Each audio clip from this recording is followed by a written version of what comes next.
going to speak to us about the ships of the South Dakota Navy. Thank you.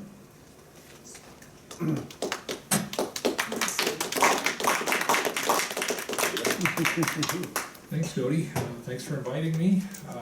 Thanks for everybody again for coming out on a, I guess a typical January day. I think I call it. I think we've been lulled into a false sense of security for the last couple of weeks, and now we're back to reality. So anyway, Jody only had a slight tinge of panic in her voice when she called me a few months back and wanted me to come. Her level went down quite a bit when I said I would do it. So anyway, I've been wanting to do something like this for a while now, and we'll kind of get into that. But, a little louder, Jim. Yeah, you Okay. need to get the mic close. Okay, how's that? A little better? Yeah. Okay, I'll stay close. So, ships of the South Dakota Navy. That's a contradiction in terms if there ever was one. If you think about ships of the South Dakota Navy, your first image is a bunch of Lund fishing boats heading out on Lake Sharp to attack the walleye out there. But how does a landlocked state, 100 or 1,400 miles from any ocean, have any kind of seagoing heritage? Well, thanks to the United States Navy's tradition of naming its warships after states, cities, counties, lakes, rivers, landmarks, famous people, presidents, historical events, and even fish, our state has garnered its share of recognition on the high seas.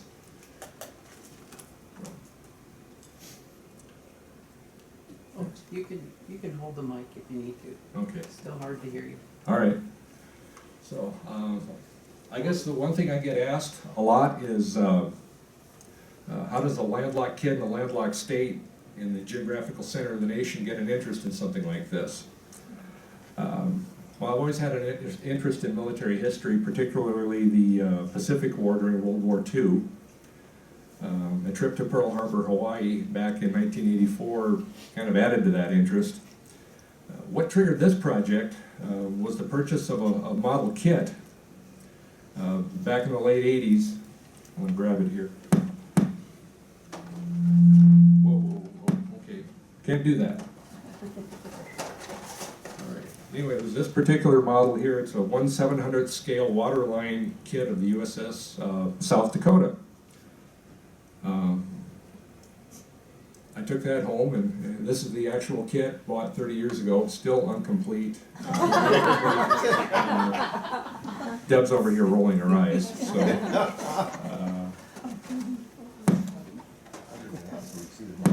but that fueled my curiosity. Okay, how many other ships are there named after the state? So I started doing some research, and I came up with. My initial research came up with 3 ships, 2 USS South Dakotas and the USS Rushmore. I said, wow, that's interesting. List complete, I thought. Ha! It didn't take long for other vessels to start popping up in news reports, movies, books. PBS had a number of programs on some different ships that were named in connection with the state. And everything just kind of started coming together more and more and more, and I finally decided to track down the Dictionary of American Naval Fighting Ships. It's kind of a mouthful. And I couldn't find any of those books anywhere. I finally located a set at the Devereaux Library at the South Dakota School of Mines. So back when, I spent a lot of evenings over there going page by page, looking for any connection to a named ship to the state of South Dakota. That pushed the list up over 40.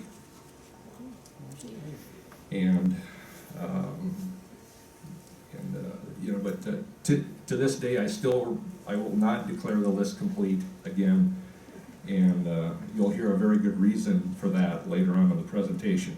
So, anyway, we'll start at the beginning. Well, almost, I guess. The first ship was, the first USS South Dakota was launched in 1904 and joined the fleet in 1908. This is a great shot of the ship and its Great White Fleet configuration. If you remember anything about that, that was Teddy Roosevelt's.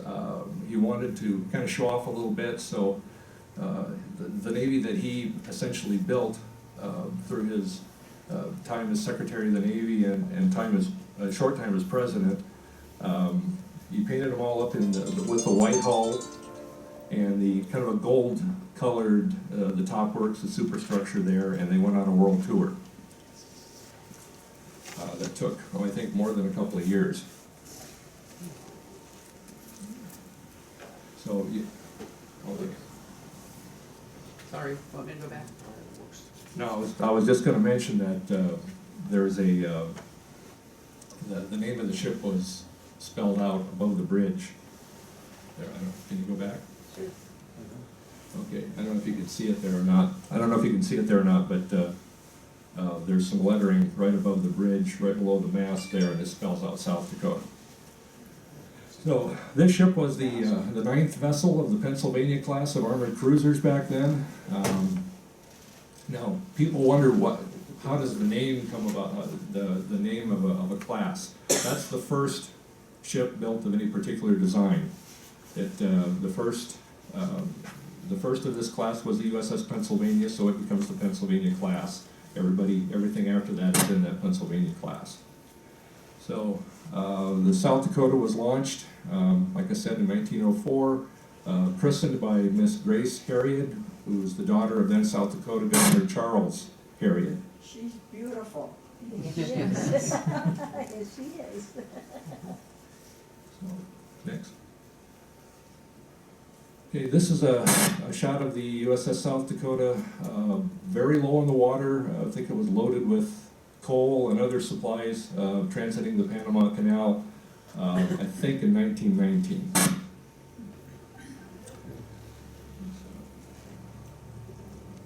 Okay, here's some quick views of life aboard ship. I see a lot of photos of sailors who love to line up on the guns for a photograph.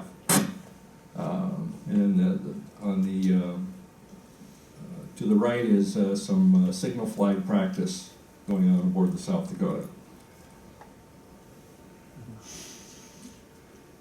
Okay.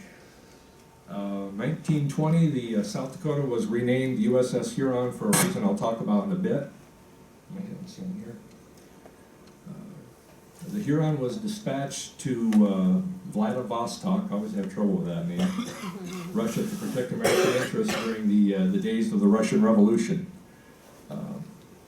Companies of U.S. Marines were landed there and fought both the Bolsheviks and, from what I've read, some absolute bitter cold. The photo to the right there, one of the second in command of one of those Marine companies was a young lieutenant by the name of Edgar Allan Poe, and he was a distant relative of the famed poet. Okay, here's the silver tea service that the state of South Dakota had made and presented to the battleship. You'll notice how really ornate it is. That's quite a set, and that set is on display at the State Historical Society in Pierre if you ever want to go take a look at it up close. Okay, here's the reason for the name change from South Dakota to Huron. In 1920, there were 6 new battleships proposed in the aftermath of World War I.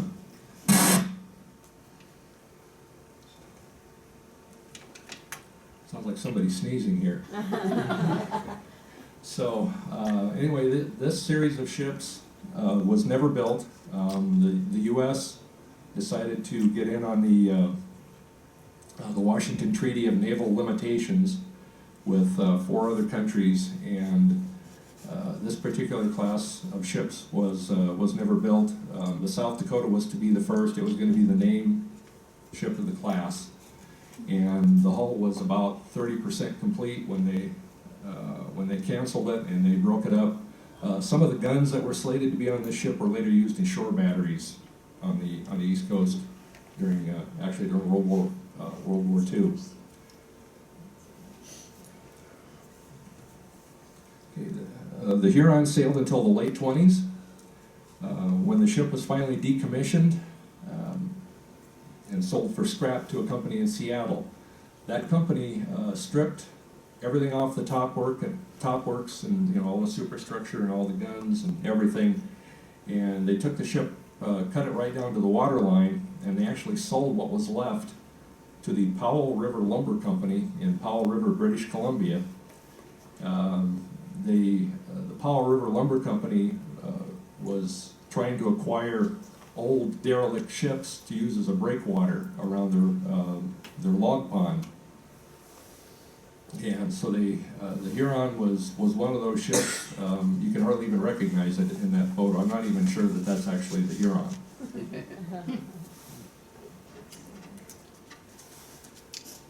So here's some more modern photos of the Powell River Lumber Company. On the photo on the right, you can barely see there's a line of, looks like a line of ships, kind of nose to tail. And the hulk of the Huron was partially filled with concrete. They would pump it out now and again when it would fill up with water. It continued to help protect that log pond for more than 30 years. It finally sank in a storm in 1961. So the Huron actually had a longer career as a breakwater than it did as a warship. Finally, a new USS South Dakota, the name ship of a new class proposed in the late 30s, was launched in 1941. Handling the christening duties was South Dakota First Lady Vera Bushfield, who was the wife of Governor Harland Bushfield. The new South Dakota was designed as a flagship to accommodate admiral and admiral staff. It's what they call it was designed to accommodate more officers. The one difference, I don't know if I can point it out here, but the one difference in the South Dakota and its other ships was there were 4 5-inch gun mounts kind of on the side of the superstructure there. The South Dakota only had 8. The other ships in the class had 10, and that was to accommodate the extra weight of the flag headquarters. South Dakota was assigned as a screening ship to protect those all-important aircraft carriers. I don't think anybody realized it at the time, but Pearl Harbor was pretty much the end of the battleship as the main capital ship in the Navy. It was all aircraft carriers after that. Battleships and other ships were assigned to protect the carriers. This shot is kind of a famous image from the Battle of the Santa Cruz Islands in October of 1942. Kind of off to the right there, it's kind of off the frame, but there's a Japanese fighter bomber attacking. And the smoke you see from the ship is all the smoke from the anti-aircraft guns that were going off. The South Dakota was assigned to protect the USS Enterprise carrier. So this is a little bit of fun by the crew.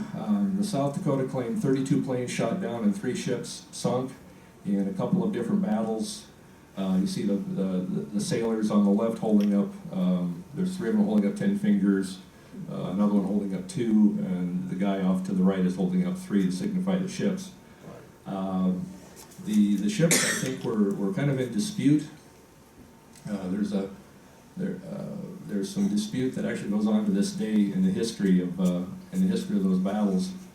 The South Dakota was credited with shooting down 26 planes that day, so that was and that's a record. So here's one of the few color shots I have of the USS South Dakota battleship. This was taken from a small carrier called the USS Cowpens. You see, it's pushing a lot of water. There's some pretty good seas there. Okay, this is, in 1988, there was a TV movie put out. It was on CBS. It was called Too Young the Hero, and it starred Ricky Schroeder, who played the role of Calvin Graham, who, this is a true story. Calvin Graham was from Texas, and he managed to enlist in the Navy at the age of 12. And he was assigned to the USS South Dakota, fought in a couple of battles, got a Bronze Star and a Purple Heart. They eventually found out his true age. He went through some prosecution. He was initially charged with desertion, and was eventually acquitted and basically just sent back home. But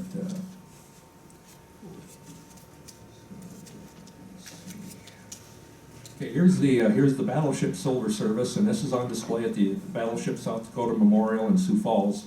You'll notice this is a lot less ostentatious than the earlier one. This is fairly simple. This was apparently purchased by the crew and given to the captain of the ship at the time.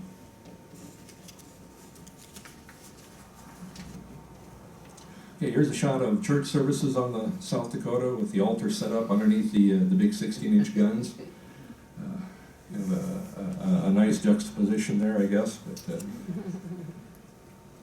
okay, South Dakota earned 13 battle stars for participation in some of the most epic battles of the Pacific War. It was on station in Tokyo Bay when the surrender was signed. I've heard stories, some of the South Dakota battleship sailors claim that their ship was going to be the ship where the surrender was signed, but because Harry Truman comes from the great state of Missouri, the USS Missouri was picked for the surrender ceremonies. Okay, going back to that last slide, that was some coverage from the San Francisco Examiner of the South Dakota's homecoming. There's a shot there, a big shot there on the right. Shows the ship going under the Golden Gate Bridge, and they had a big Stars and Stripes pennant trailing on the back. Okay, this is the end for the Battleship South Dakota. It went into the reserve fleet. It was decommissioned in 1947. It stayed in reserve until it was finally sold for scrap in 1962. And right there you can see the scrapping in progress. There was a group of South Dakotans that wanted to save as much of the ship as they could, if not buy it outright.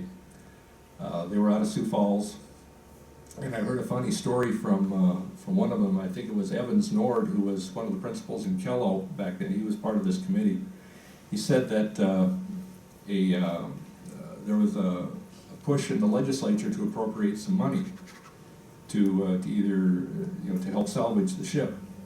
Well, there was a legislator from, I think, probably up by Eureka, or anyway, he was one of those Germans from Russia guys up there, and he finally was tired of the debate, and he said, well, why don't we just buy the blankety blank thing, and we'll float it up the Missouri River, and we'll park it at Yankton.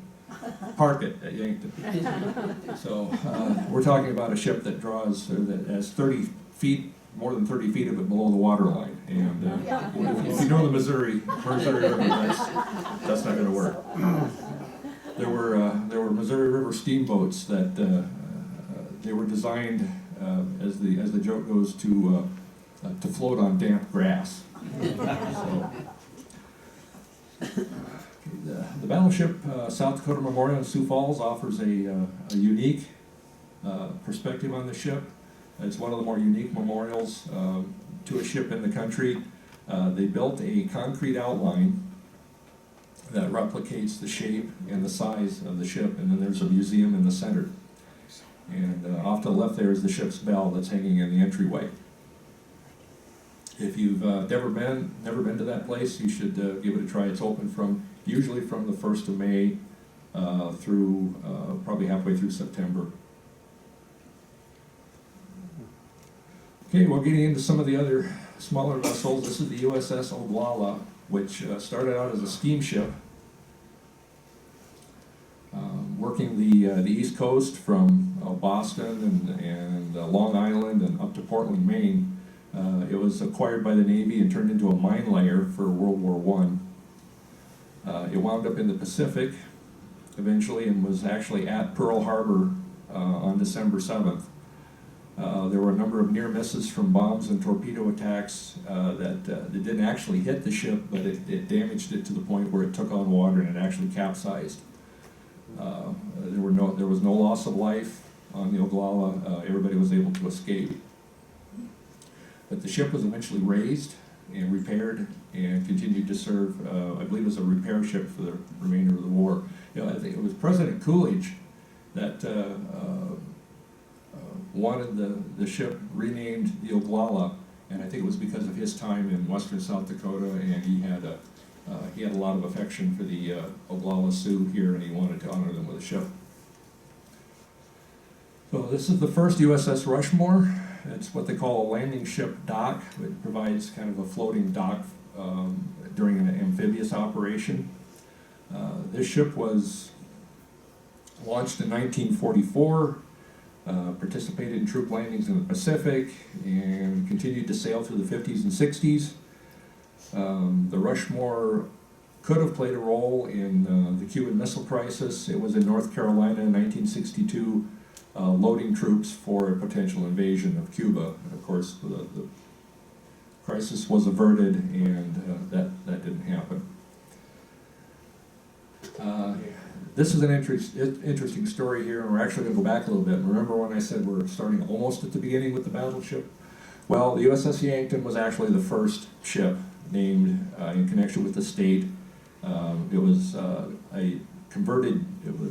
purchased from Scotland. I think it might have been a yacht for royalty there at some point, but it became, they made a gunboat out of it, and called it the Yankton for whatever reason. I'm not sure where they picked up that name, but the Yankton went on to serve some blockade duty of Cuba during the Spanish-American War. Later helped protect troop ships during World War I, patrolling for German submarines during that war. Let's see, gotta find my notes here. Okay. Okay, the Yankton, as you can see here, was painted white. It was also part of that Great White Fleet in 1907, 1909. The Yankton would continue its career for 20 more years, at one point serving as a communication ship off the coast of Russia during the Russian Revolution. Yankton was eventually sold to a private company, but that private company didn't turn out to be the best choice. The yacht was seized in New York in 1923 with a hold full of illegal rum during Prohibition. So, after years of litigation, the ship finally was returned to service. I think it ran aground on the East Coast at one point and was eventually scrapped in 1930. Okay, on the left is another USS Huron. This one is a much smaller patrol frigate. Excuse me. Sailed in World War II. Huron was escorting a group of convoy ships to North Africa in 1944, and while trying to gather ships that had separated during the night, it was rammed by a merchant ship and badly damaged. Coast Guard crew managed to keep it afloat, got it back to the U.S. where it was repaired, and it spent the rest of the war as a sonar training ship. It was later sold to Brazil for their Navy and was eventually scrapped in 1947. On the right is it was initially called a submarine chaser. It was only known as the designation there, the PC 1141. 1956, it was renamed USS Pier in honor of our capital city. It only sailed for another couple of years and was eventually sold and scrapped. Okay. On the left is the USS Watertown, which I think started life as a Liberty ship, and it was those massive numbers of merchant vessels that they built. Sometimes some of those ships were turned out in a couple of months. They were they were loading up with troops and material while the paint was still wet, basically. The Watertown was it was called a missile range and satellite tracking ship for the actually for the Air Force from 1960 until the early 70s. It was sold and eventually was scrapped in Busan, Korea in 1974. On the right is a Coast Guard tug named the Yankton. I think this ship was actually named for the Dakota Nation tribe of Native Americans. I guess it gets an honorary spot on my list here.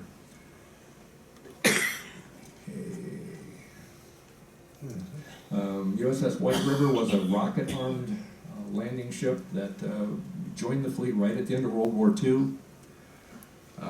It also played a role in Korea and especially Vietnam. I have trouble with this name. Titankaha, which is Lakota for Standing of the Big Lodging House. This was actually named for a lake near Brookings. This is a gasoline tanker. Again, like most of these ships, was built and launched during the Second World War. It was decommissioned in 1946 and placed in reserve.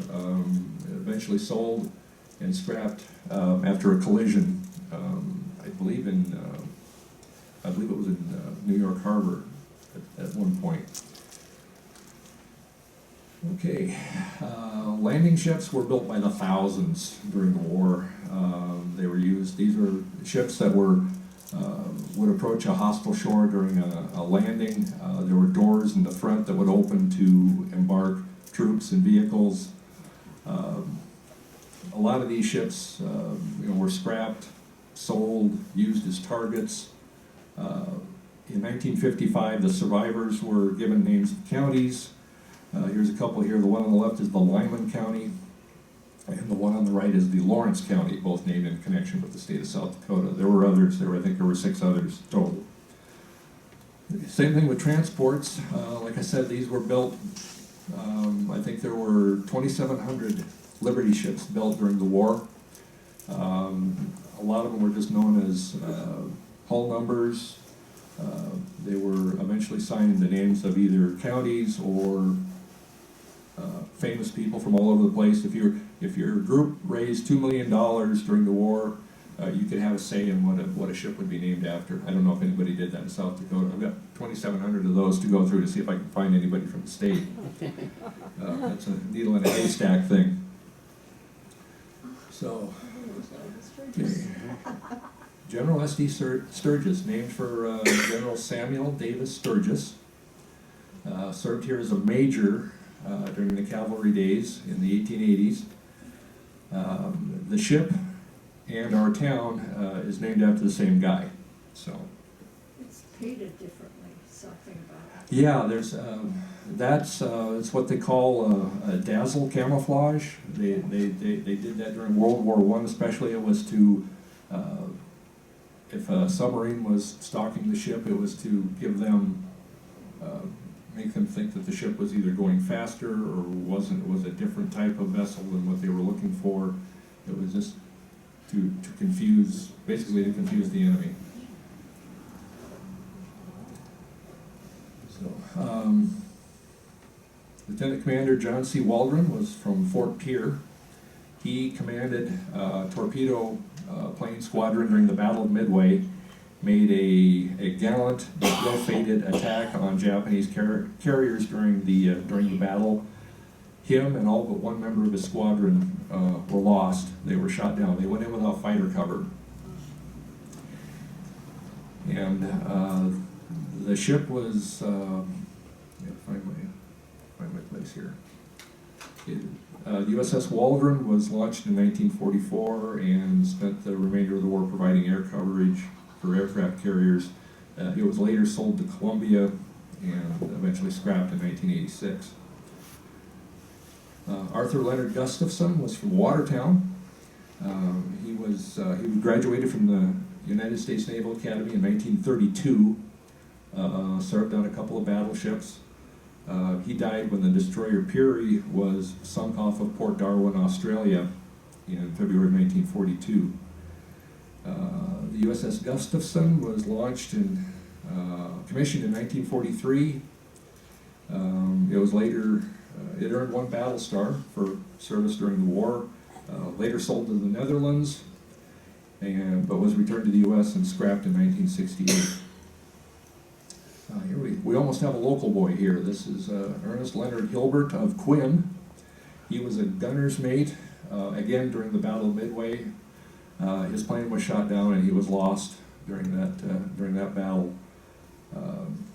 The Hilbert was launched in 1944, earned 8 battle stars for service during the war, and was scrapped in 1973. Okay, full disclosure time here. When I saw the poster for this event that the library put out, I ran down. There was a series of 4 ships listed on one side. I got to the end and had a little bit of a panic attack. I had not heard of the USS Hollister. It was not on my list. So that's one of the reasons why I will never declare the list complete again. So the USS Hollister is named after 3 brothers, Lyle, and twins William and Richard Hollister of Sioux Falls. They died in separate ship sinkings. One was, I believe, near Anzio, and the other ship went down in the Pacific. This is a bit like the, I don't know if you've remember the saga of the Sullivan brothers from Iowa, who lost all 5 brothers aboard one ship, and the Navy changed its policy and wouldn't let brothers serve that closely again. The Hollister was commissioned in '46, just after the war. Sailed for nearly 33 years, getting modernized and served in Korea and Vietnam. It was later sold to Taiwan, and it was scrapped in 2004, so fairly recent.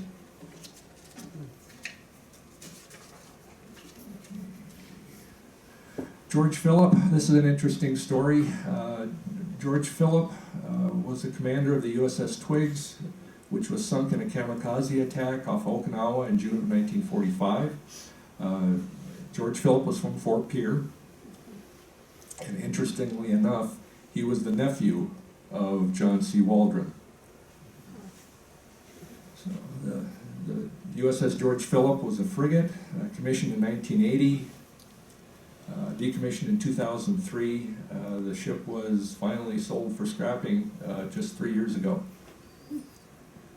So here we have the new USS Rushmore, launched at the Avondale shipyards in New Orleans in 1989, the state's centennial year. Meredith Brokaw, wife of NBC anchor Tom Brokaw, did quite a number on that bottle of champagne.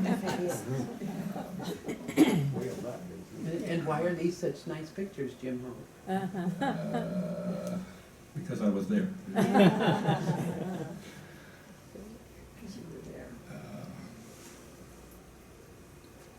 This is 38. Yeah.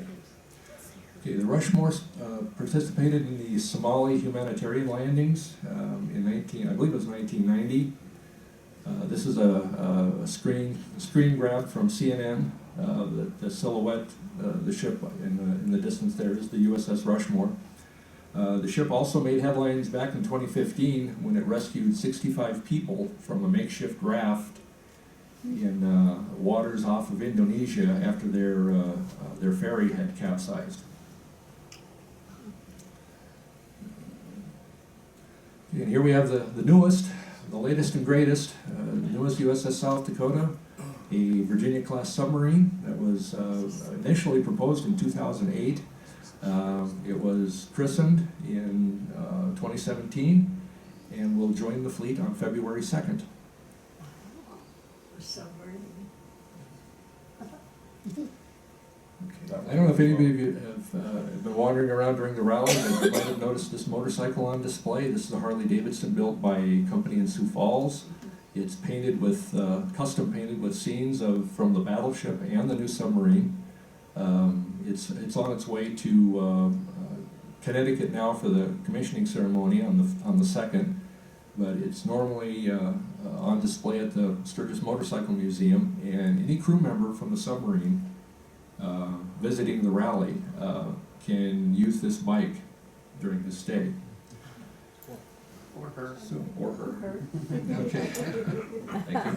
A couple of other interesting links to the state. The Battleship South Dakota Memorial in Sioux Falls donated a section of original teak decking.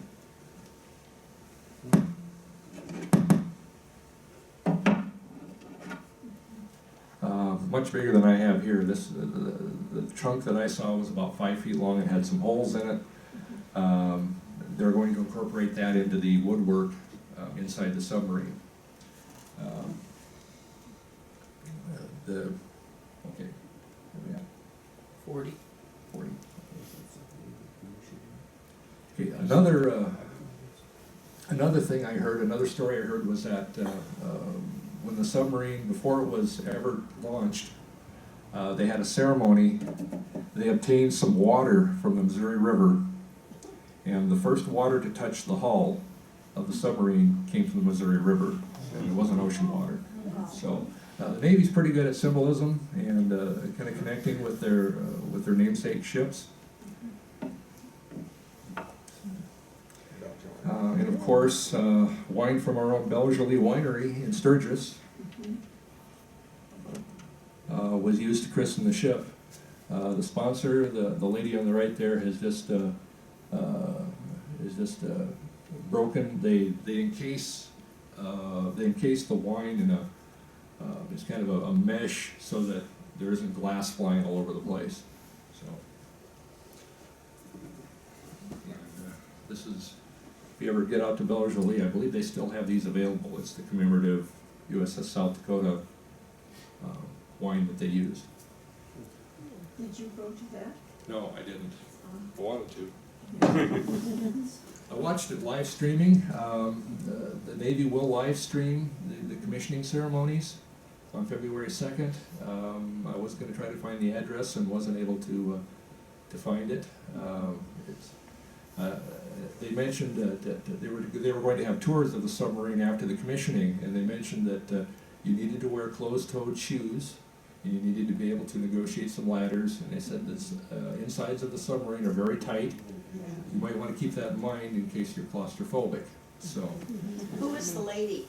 her name was Deanie Dempsey, and she was the wife of an admiral, I think, who was instrumental in the submarine program. She doesn't have any connection to the state. So, anyway, that's all I have. Jim, Anybody where's the have any christening questions? gonna take place of the submarine? What's that? Where is the christening of the submarine gonna take place? It's in New London, Connecticut.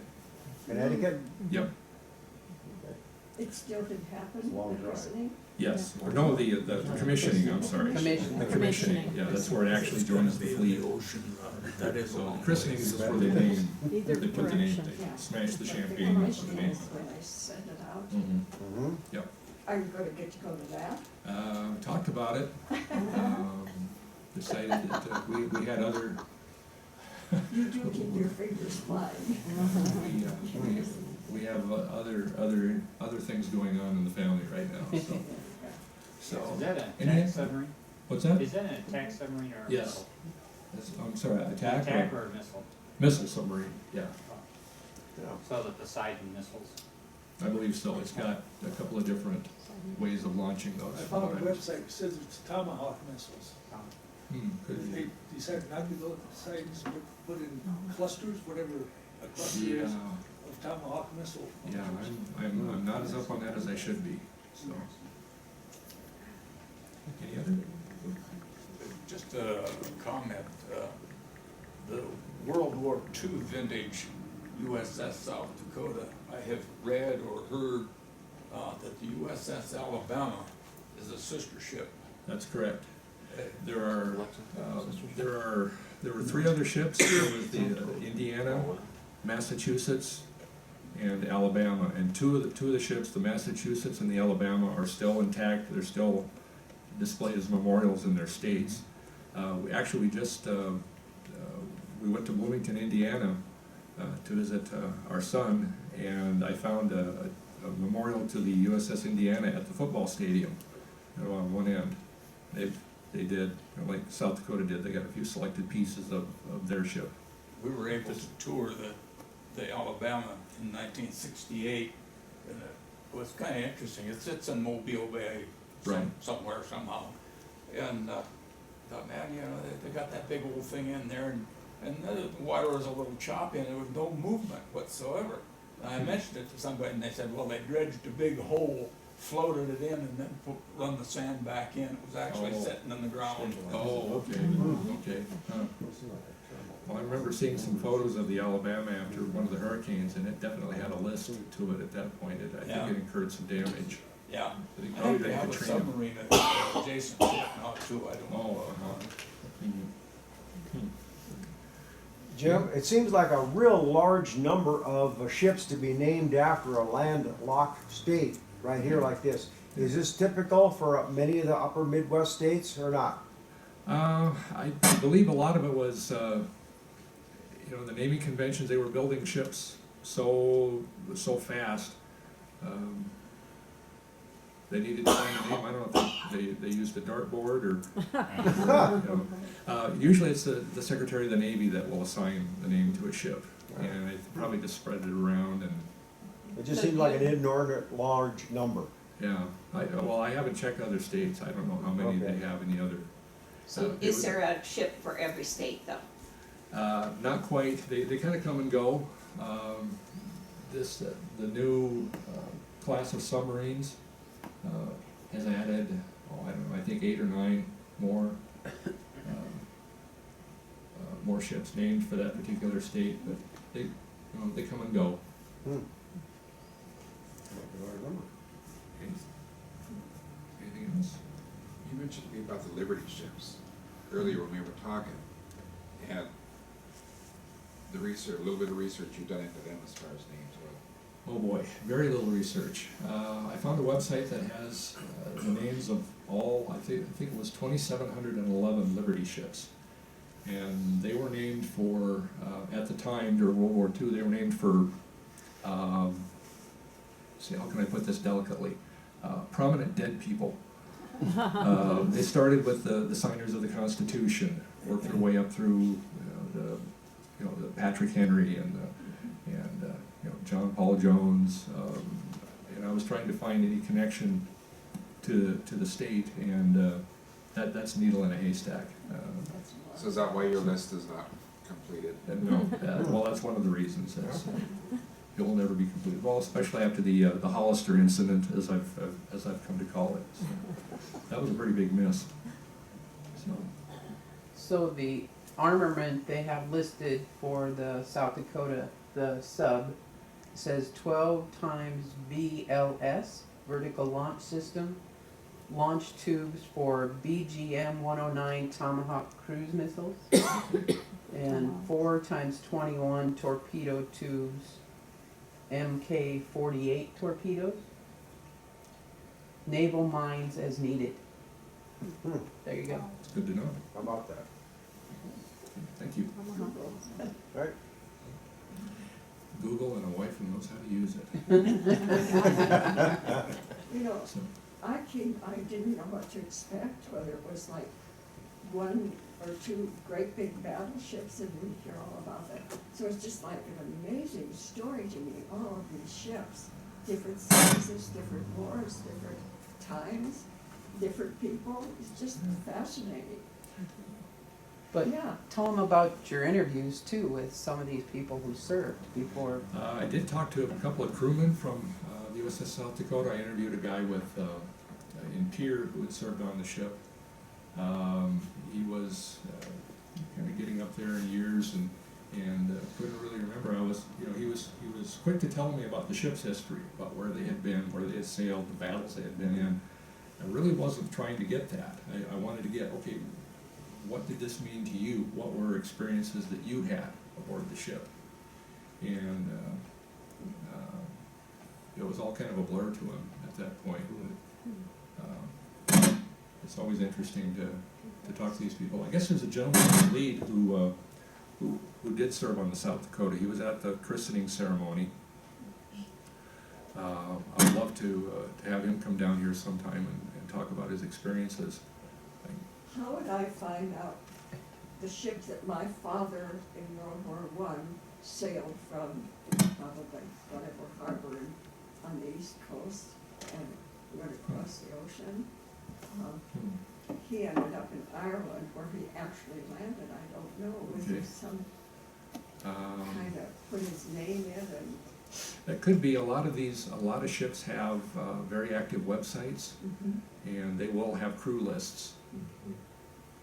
So I it guess I'll get my Googling daughter-in-law and my son Yep. to work. Yeah, because that would be interesting to me, just to, yeah, put a name on the ship that, I guess he got in trouble and he did a lot of cleaning on the ship, on the deck, on the okay. deck. It's hard for me to imagine my dad getting in trouble, but I guess he did. That's one of the stories he had to scrub away. Well, the internet has made researching these way easier. You know, before, like I said, I had to track down a set of those, the dictionaries, basically the encyclopedias, and now with the internet, you can quick Google search and you can find almost anything. My husband was in the Air Force, but he was transported from the States to Japan by ship. He did nothing wrong, but they kept the guys busy shipping the paint and painting, so. I Maybe think my that dad was- wasn't in as much trouble as I Yes, think. yeah, I was just thinking that. Let's just keep everybody busy, give them something to do. That's right. I think that was, from what I've read, that was life aboard ship in the Navy. When you weren't fighting, you were painting. So he was glad he didn't join the Navy. We're playing the Enoch Road. Anything else? The Thank you thing I again. wanted to bring out was the Joli, the winery here in Sturgis. The young man that owns that is from Belle Fourche. Oh, okay. Dr. Jackson is one of his sons, and his son went to school and all like this, so it is a local boy who grew up in Belle Fourche. And he was a wrestler with my grandsons in Sturgis and all okay. like that too, so Okay. he's really a local Uh-huh. guy that has that, Well, it's neat to see so many local connections. yes. Okay. Well, thank you, Jim. Thank you.